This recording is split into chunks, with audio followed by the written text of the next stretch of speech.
अस्सलाम वालेकुम गाइस, कैसे हैं सभी लोग। आज मैं आपको हमारी गली में एक रिचुअल है उसकी मैं आपको एक्टिविटी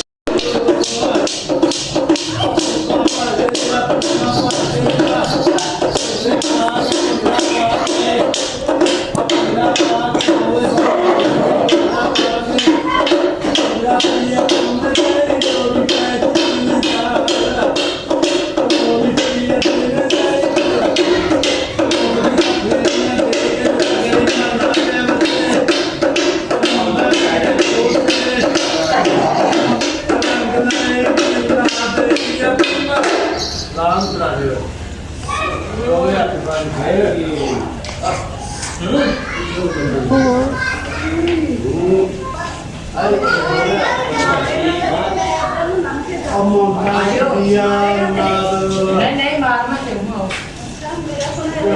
सुलेमान से पोतरे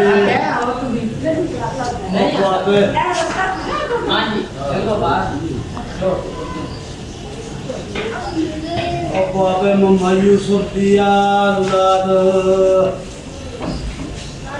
औलाद नकरम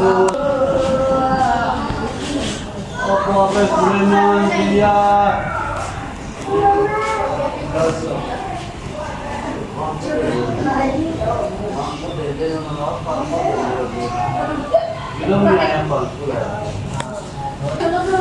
रश लगा हुआ है पूरी गली में यार।